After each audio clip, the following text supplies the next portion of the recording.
Carnet d'art sur le bateau Annecy Off pour un plateau super exceptionnel. Vous allez voir la tête de nos invités.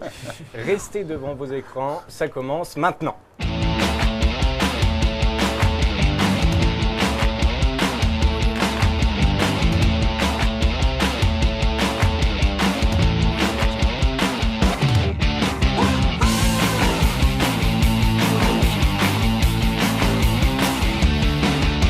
Gérald Brice-Viret, Caroline Cochot et Patrice Mallet. Merci beaucoup d'être sur ce plateau, c'est un super honneur. Là, je pense qu'on a tous le cœur qui bat à 200 à l'heure. On le croit. Bon, et vous, ça va? Et on a commencé exactement comme vous. Non mais franchement, hein, c'est vrai. C'est bon signe pour nous? Ah oui. Parce qu'on voit Alors, s'il n'en reste qu'un qui est resté là, je suis celui-là. Mais par contre, ceux qui ont réussi ailleurs, ils sont là. Voilà, ils sont là. Voilà. Et Caroline est savoyarde de cœur. Ah, bien sûr, c'est bien, ça c'est l'essentiel. Et vous n'avez pas trop peur là? Ah non, moi j'ai l'impression, vous me replongez franchement, hein, dans les années 80. on est trop C'est C'est ma veste. C'est sa coupe, C'est sa coupe. C'est sa coupe. Un peu. C'est ça. C'est un miroir. J'avais la même coupe Et de cheveux. t'as quoi comme voiture, Arnaud? Une DS.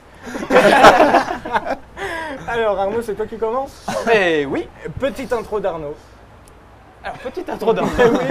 Qui est-ce qu'on a Comme sur ça, ce fabuleux plateau? Alors, on a le directeur de TV8 Mont-Blanc et un membre de la chaîne Lagardère, directeur de Gouli. C'est ça. De quoi? Gouli? Gouli. Est-ce qu'on a parlé? même. Président. C'est le président du groupe. Non, là. on a parlé anglais toute la soirée. Donc C'est mes racines latines qui. Gérald, tu te souviens, j'ai commencé comme lui. Hein. Oui, je faisais pareil. tu Hein. prononcé mieux l'anglais.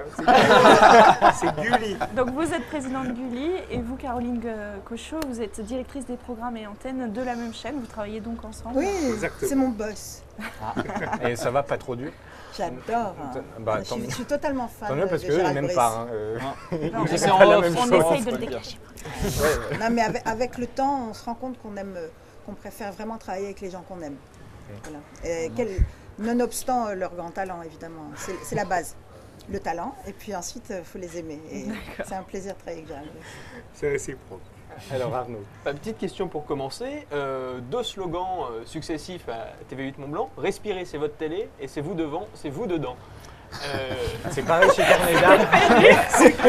C'est un peu votre ancien slogan. Alors non, parce que dedans c'est-à-dire ce qu'on voulait au départ, c'est quand on a repris la chaîne, parce que moi on m'appelait Patrice Mallet Bourré, je vous signale.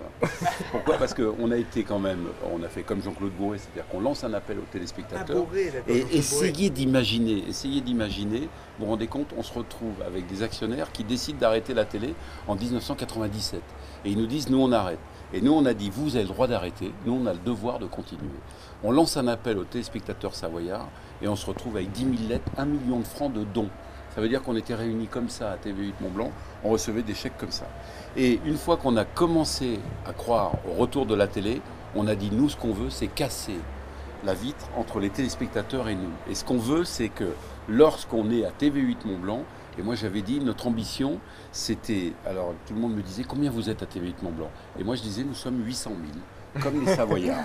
Et voilà, c'était ça. Alors c'est vous dedans, c'est vous devant. Parce que vous êtes l'une des premières télévisions de proximité, si on peut dire ça comme ça. Alors, ouais, j'aime pas le mot première, parce que quand vous écoutez les radios locales, ce sont tous les premières. Nous, par contre, on a au moins une chance, c'est que ça fait plus de 20 ans que ça existe, TV8 Mont-Blanc, c'est que c'est né sur une erreur. Personne, même le ministre de l'époque, qui était Léotard, tu t'en souviens, avait signé une dérogation, et il ne savait même pas qu'il avait signé une dérogation pour les télés locales. Et c'est important parce que ça prouve qu'en France, la télévision n'a pas le droit d'exister en dehors de Paris. Et nous, eh bien voilà, ça fait 22 ans qu'on existe et qu'on arrive à démontrer qu'il se passe autre chose que le paysage audiovisuel national que représente Gérald. Ce qui veut dire qu'on arrive à démontrer effectivement dans notre région qu'on peut faire de la télé autrement. Et le seul moyen de faire la télé autrement, et c'est pour ça c'est vous devant, vous dedans, c'est de la télé qui se rapproche des gens. Et c'est ça qui est intéressant, c'est pour ça qu'on a la place du village. Et puis après on s'est dit, mais attendez, moi quand les gens regardent la télé, c'est anxiogène. Quand vous regardez le journal de TF1, France 2, France 3, c'est anxiogène. Il n'y a que des drames. Et nous, on a une télévision où on a envie de montrer que la télévision, c'est respirer, c'est de la télé. Et c'est pour ça qu'on est parti sur ce slogan, pour essayer de démontrer, regardez le décor que vous avez, c'est magnifique. Et on peut faire de la télévision en essayant justement d'accompagner les gens et en disant qu'est-ce que c'est beau la vie. Voilà, c'est ce qu'on essaie de faire. Ce qui est bien avec Patrice, c'est que vous le mettez devant une caméra, vous pouvez partir dans un verre. C'est vrai. Dans une heure, il continue. Alors, Et il vous cite un à un les 800 000 téléspectateurs. Les sont une... c'est est-ce ça, que sa vous force. pouvez Mère faire Millot, mieux hein avec un historique de Gulli alors? Alors, Gulli. Comment c'est né? C'est aujourd'hui une chaîne de la TNT pour les enfants. Gulli est né en 2005. Ça fait partie des premières chaînes de la TNT qui sont arrivées. Je rappelle que la TNT est née là aussi contre l'avis de TF1, contre l'avis d'M6. Et vraiment peu de gens croyaient en la TNT. La TNT aujourd'hui c'est 25 chaînes, dont Gulli qui est arrivé dès 2005 et qui a tout de suite trouvé son positionnement auprès du jeune public. Et cette chaîne, c'est la seule et unique chaîne qui est un vrai repère pour les jeunes publics et aussi pour les parents. Et on est arrivé avec Caroline et moi il y a quelques semaines, Caroline m'a précédé, parce qu'on pense que cette chaîne mérite encore mieux. C'est qu'elle a été vraiment très très très forte et très présente dans les audiences, a un petit peu été chahutée ces derniers mois, notamment avec l'arrivée des nouvelles chaînes HD, et parce que cette chaîne a souhaité un peu plus s'ouvrir sur des cibles plus âgées à certains moments de la journée. C'est un choix qui a été fait par nos prédécesseurs. Aujourd'hui, avec Caroline, on s'est donné comme ambition de redevenir, ce qu'elle a été pendant très longtemps, et ce qu'elle est en affinité, la première chaîne pour les enfants de notre pays qui ont moins de 10 ans, moins de 12 ans, et être un vecteur, un lien entre les parents et les enfants. Voilà. Très bonne conclusion. Et les enfants, vous allez regarder Gulli, bordel, vous allez regarder. Vous êtes un Le peu bordel est trop des- pour les enfants. Donc c'est, comment on dit, comme dirait le capitaine Haddock, Sacre bleu? voilà, Ah, il oui, regarde c'est le joli. sabot, Ah, il c'est regarde bien le joli. sabot. Ah, ouais. Voilà. Vous êtes un peu des pirates bienveillants de la télévision française en fait. Pourquoi des pirates Pirates, on a Bah, des parce que autorisations vous- comme tout le monde. Voilà, des Contrairement à vous, autorisations, vous parce que n'avez nous, rien. Nous, il y a pas de débarcation, on a juste le bateau. On est légal. Ouais, C'est on a pour le ça qu'on bateau, est, nous. en fait, on est offshore.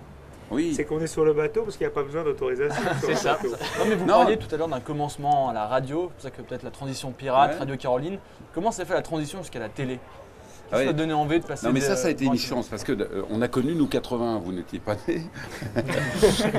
Vous étiez tout petit. Et on a connu ce changement, c'est-à-dire que il y avait le sacro-saint journalisme qui lui travaillait sur la presse écrite ou sur la télévision officielle. Et puis il y a eu ces radios locales qui sont arrivées. Et c'est là où il y a des talents qui sont nés avec Gérald et autres. Et c'est ça qui est intéressant. Moi à l'époque j'avais déjà ma carte de presse et j'ai tout de suite compris que c'était important qu'il y ait une autre voie. C'est-à-dire qu'il y ait des gens qui ont votre fraîcheur et qui viennent justement montrer que le paysage audiovisuel ou le paysage médiatique, il peut évoluer. Mais il ne peut pas évoluer avec les gens qui sont déjà dans le système. Il peut évoluer simplement avec des gens comme vous qui arrivaient dans le système et qui apportaient un plus. Et c'était ça qui est intéressant. Et c'est ça qui nous a fait donner envie de faire de la télévision. Et alors, moi, je tiens à rendre hommage à quelqu'un, c'est André Campana, hein, qui, lui, est arrivé au festival fantastique d'Avoria. Alors, à l'époque, c'était quelque chose de monumental. Il y avait Et beaucoup de monde Campana qui venait à ce dit, je vais festival. faire la télé du festival d'Avoria. Et il fait la télé à Avoria, c'est en Haute-Savoie. Et en faisant cette télé, il s'est rendu compte qu'il y avait un vrai impact dans la population. Et il s'est dit, mais pourquoi on ne ferait pas une chaîne? Et quand il a appelé d'ailleurs 8 Mont-Blanc, c'était intéressant parce que ça voulait dire 8e chaîne. Et comme il sortait de France 3, il voulait faire une chaîne privée, mais qui permettait aux régions d'avoir leur propre télévision. Et finalement, le CSA a bloqué parce que ça a été interdit de faire des réseaux. Mais quel dommage, parce que lui, c'était quelqu'un qui était effectivement visionnaire, hein, Gérald. Exactement. Et ce qui est intéressant par rapport à ce que vous dites par rapport à la radio, c'est que dans les années 80, autour des grosses radios périphériques, RTL, Europe 1 et RMC, il y a eu cette éclosion, notamment dans chaque pays, dans chaque département, de radios locales. Et ici même, que ce soit en Savoie ou en Haute-Savoie, il y a eu plein de radios locales. Et moi, j'ai démarré dans les télévisions locales qui avaient Annecy, il y en avait 5 ou 6. Et Patrice était déjà dans une radio locale, elle s'appelait Sud-Est Radio. Donc je l'écoutais, j'étais stagiaire dans son émission, puis après je l'ai suivi à Antenne 74 et à Radio Shining. Et on s'est retrouvés avec cette même envie quand 8 Mont-Blanc a été créé.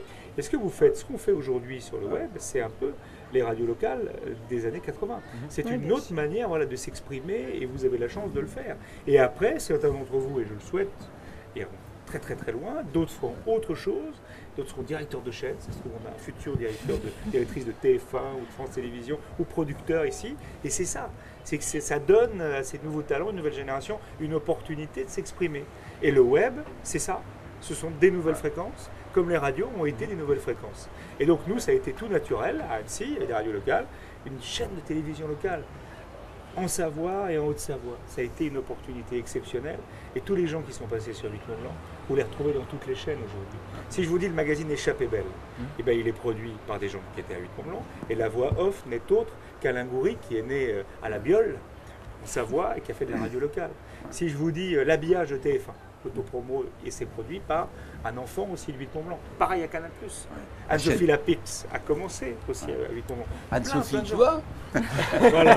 TV Mont-Blanc, c'est une espèce de succursale pour après disséminer tous les talents sur Non, mais le ce qui paysage veut- médiatique. En tout cas, c'est une des succursales, c'est un bassin, mais il y en a Ouais. eu plein d'autres. Ouais. Et toutes les télévisions, Télé Toulouse a été aussi TLM. Moi, quand je suis arrivé à TLM, j'ai mis à l'antenne un certain Frédéric Lopez. Il arrivait avec sa petite R5 Bordeaux, il était animateur sur Autoroute FM, il me dit: est-ce que je peux passer le casting? Je dis: bah oui, vous pouvez passer le casting. On a fait le casting, j'ai dit: demain, tu fais de l'antenne. Et aujourd'hui, Frédéric Lopez, on le connaît. Quand j'étais aux Antilles avec une télévision locale, il y a une jeune fille qui s'appelait Audrey Poulevard. Je lui ai dit: Audrey, non, je ne veux pas faire de l'antenne, je ne saurais pas faire. Je dis: si, Audrey, on va essayer. Et Audrey Poulevard, tout le monde la connaît. Certains me le reprochent de l'avoir mise à l'antenne. Ouais, mais sauf que de la Haute-Savoie, Antilles TV est né. Non, mais c'est important, c'est-à-dire que c'est parti d'une équipe de 8 Il n'a pas trop Mont-Blanc. bu, c'est vrai. On a vu débarquer une équipe Ah ouais. de Martiniquais ici, qui est venue en stage ici. Et là, une équipe de Martiniquais, de journalistes martiniquais, sont venus en stage pour apprendre la télévision. Et Gérald, j'ai l'impression qu'on fait une place du village là. Mais C'était pas du comment tout, mais on avancer l'a- on passe aux jeunes. Non, mais alors, Petite question piquante. Est-ce que Carnet d'Art a la place aujourd'hui, avec l'hégémonie de TV8 Mont-Blanc, pour s'insérer dans le paysage local? Eh ben oui. La pauvre Nourri. Ouais, moi je pense qu'on ne fait pas assez sur la culture. Mais par contre, on est. Alors, Non, de plus- on pense pareil. Oui, oui, oui, non, ouais, on est bien d'accord. Non, non. Mais par contre, attendez, la culture, c'est bien. C'est-à-dire que tout le monde voudrait nous voir, mais pour trouver des partenaires derrière, pour financer une émission, il n'y a personne. Et ça, vous le savez. C'est-à-dire que, qu'est-ce qu'on est sollicité? Moi, j'ai jamais vu un métier comme le nôtre où on donne autant. Moi, quand je vais acheter une baguette, je la paye 1,05 €, il me demande les 5 centimes. Quand je vais, par exemple, là, tiens, je suis de permanence ce week-end, je vais partir sur Thonon, je vais partir sur Aix-les-Bains, je vais partir. Personne ne va me demander qui a payé l'autoroute, qui a payé. Qu'est-ce qu'on donne dans ce métier-là? Et quand on est sur l'art, c'est encore plus difficile, parce que vous avez des gens qui ont beaucoup d'ego, qui font des choses magnifiques, mais alors par contre, pour trouver du partenaire derrière, c'est difficile. Donc c'est pour ça qu'on en est aujourd'hui. Alors, ça fait plaisir parce qu'il y a une directrice des programmes qui est là, il y a Loïc Caron également qui est avec nous, c'est d'essayer de trouver des émissions thématiques qui puissent trouver des partenaires derrière. Parce que moi je suis navré, mais regardez ce que vous arrivez à faire là, eh bien il y a quand même du personnel, il y a quand même des gens qui Il y a des travaillent, moyens, et il y a des caméras. moyens, eh bien tout ça, ça doit être aussi financé. Et comme nous, alors je le dis là, tiens, aux gens qui regardent Internet, on n'a pas la redevance. La redevance c'est pour 10 000 types qui travaillent sur le service public et qui ne se déplacent jamais quand il fait nuit, hein, parce que c'est évidemment, il faut rentrer à la maison. Eh bien, nous, on le fait. Non, mais ce que je veux dire, c'est qu'il faut trouver le financement de pouvoir faire des émissions qui soient des émissions qui apportent quelque chose de bien au niveau de l'antenne. Et je pense que la culture le fait. Mais attention, dès qu'on rentre dans la culture, on tombe dans d'autres schémas.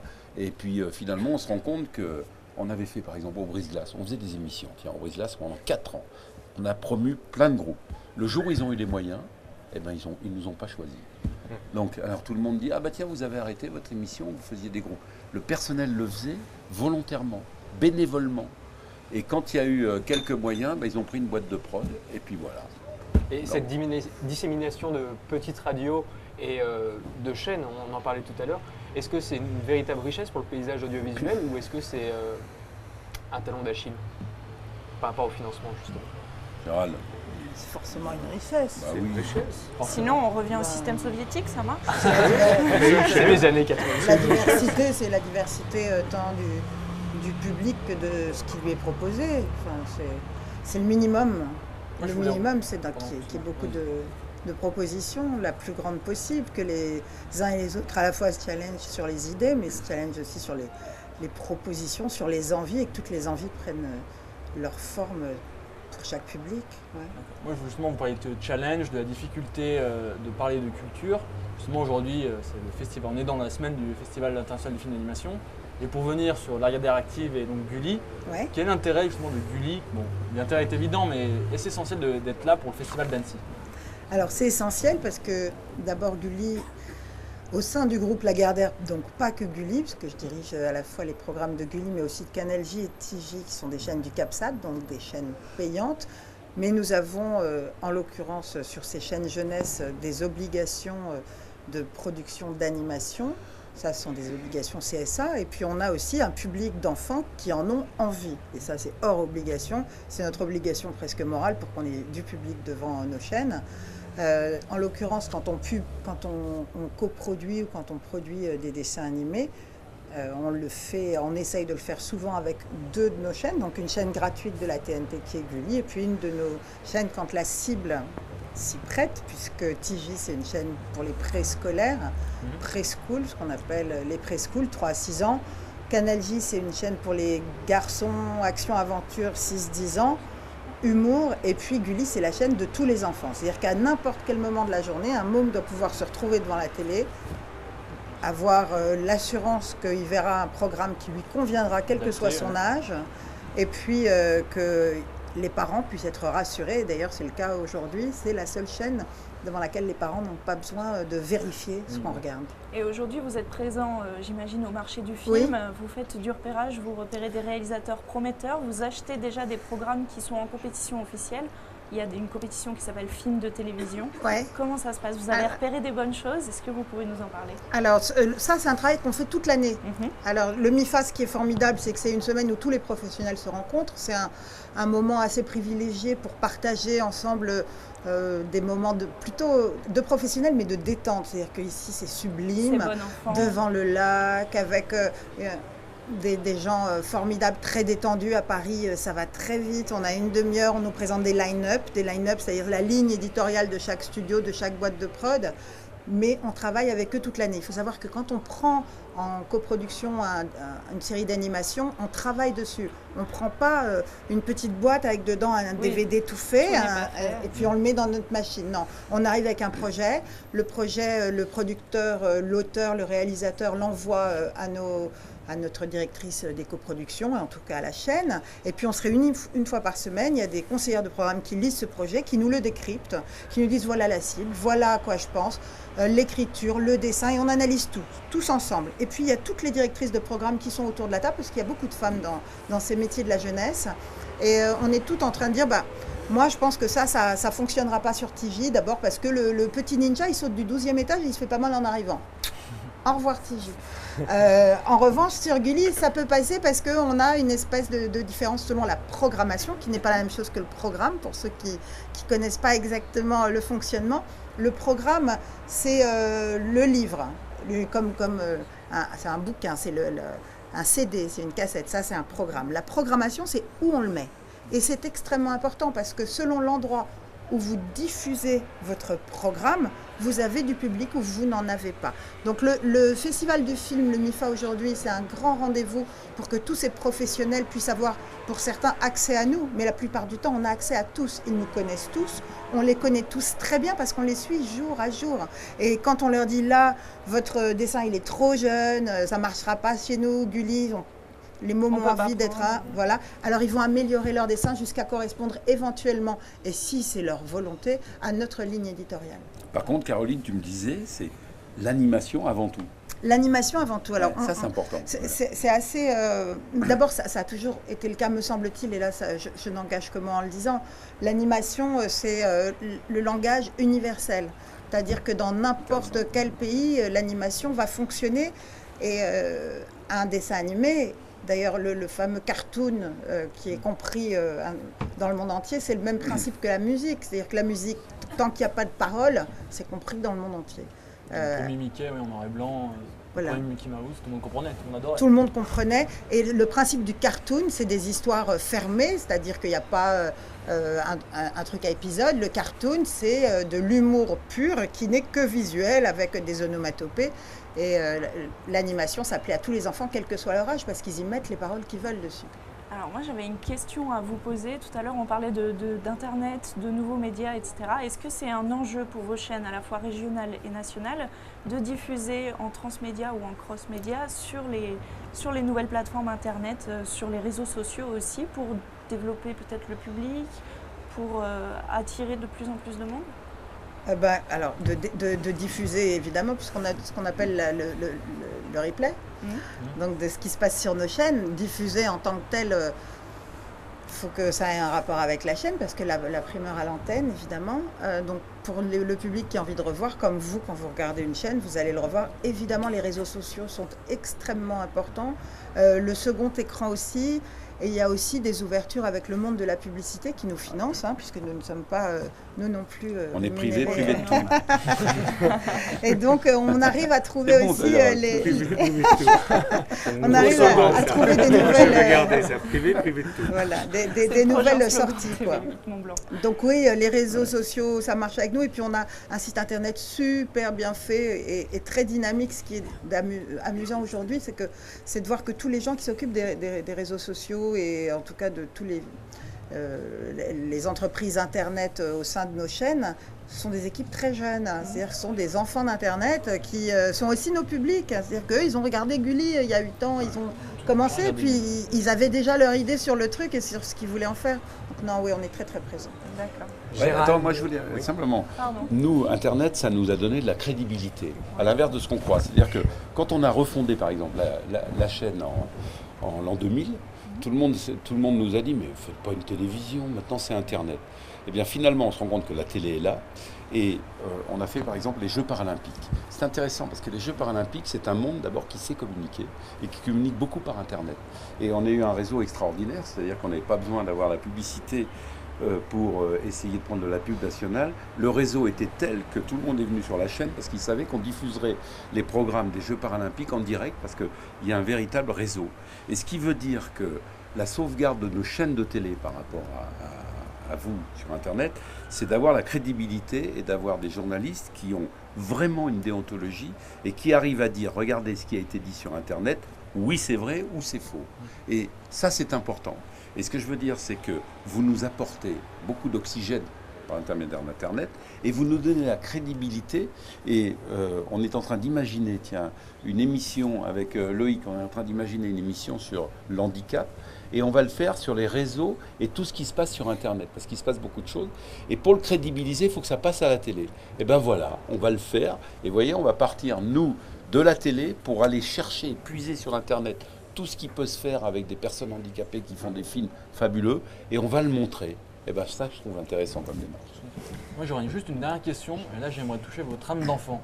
Parce qu'on parlait, on est dans le festival d'animation. On l'a pas changé, on l'a toujours. Oui, on l'a toujours. On l'a toujours. C'est pour ça que je vous la pose. Pour Gulli, si vous avez un programme favori qui vous a donné envie justement de prendre cette chaîne, de rentrer dans cette chaîne, dans la garde active, et en général, votre film d'animation favori. Le Roi Lion.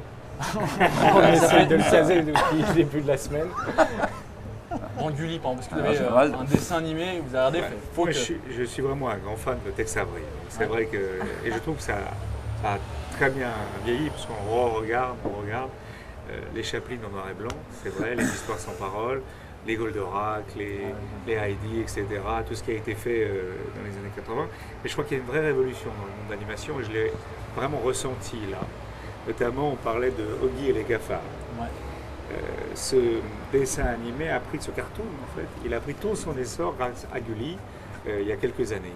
Et c'était un programme de Gulli. Aujourd'hui, on n'a plus, on en a d'autres, mais on n'a plus celui-là. Et c'est vrai que je me dis, c'est un référent parce qu'aujourd'hui, il est diffusé dans près de 50, 60 pays à travers le monde. Et c'est aussi ça le succès de l'animation, contrairement à la fiction, où on a du mal à l'exporter. On a du mal à l'exporter à Alice Nevers, parce que c'est très français. En revanche, Oggy et les cafards, ça peut être diffusé partout. Donc c'est ça qui est formidable dans l'animation, et on a vraiment une carte à jouer, nous les producteurs français et nous les diffuseurs français, avec cette animation. Donc franchement, c'est un honneur, et je me suis rendu compte de l'importance qu'avait aussi Gulli et les chaînes du groupe Lagardère dans le financement de ces œuvres qui vont voyager et qui vont être un peu le fer de lance de la production française. Gérald, Caroline, Patrice, merci beaucoup. Et Caroline et Patrice sont pas donnés leur dessin animé. Ah oui, Moi, bah, j'ai tout oui, dit. oui. Alors, les dessins animés. Voilà, On a tout en eu- même temps. Ah, vas-y. À part Alors, le j'aime Roi bien Lion. les Spice Z, Calimero, Calimero, voilà, mais je suis un c'est peu dans formidable. le preschool, j'adore les trucs pour les tout petits. Vous faites votre programmation, après vous restez devant votre télé en fait. Et Patrice, il aime Moi, bien je les suis bisous. fan et puis j'ai Ah, une non, petite non, fille de non, 9 ans, mais- alors C'est les Ah bisous. non, non, non. Alors, Je moi, me je vais vous régale. dire. Moi, il y en a deux, comme ça sera le mot de conclusion. C'est un, Tintin. Ça m'a donné envie d'être reporter. Parce que ça prouve qu'on peut être dans le La monde vocation. entier et on peut être reporter, ce qui veut dire que c'est pas parce qu'on a une carte de presse et qu'on est ici à Annecy, le reportage, ça peut se faire partout. L'important, c'est d'occuper le terrain.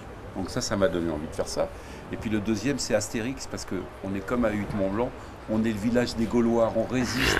On résiste pour essayer de faire de la télévision ici. On est 2 villages maintenant. Ah, voilà. Et on l'a fait, hein, ça s'est bien passé. Super. Parfait. Bon, ça s'est bien passé pour Eh vous ben, aussi. c'est Magnifique. Et vous nous mettez quelle note? Ah, mais moi, 10 je vous sur adore, 10. moi. 10 sur 10. Et Non, toi, moi, tu non, nous- C'est non, l'école non, des non. fans. Ah non, mais C'est moi, je fais l'école mieux, des moi, je fans. vous donne 20 ans, moi. C'est-à-dire, c'est nos 20 ans, ça. Ça, hein. c'est beau. et C'est on va finir exactement nos là-dessus. 20 ans, ça. Mais c'est l'école des fans. Vous êtes vraiment comme chez nous à la rentrée sur Gulli, vous êtes vraiment super. Et c'est ça aussi, carnet d'art sur le bateau Annecy Off. Longue Merci vie à beaucoup. Carnet d'art. Merci. Merci. Au revoir. Merci.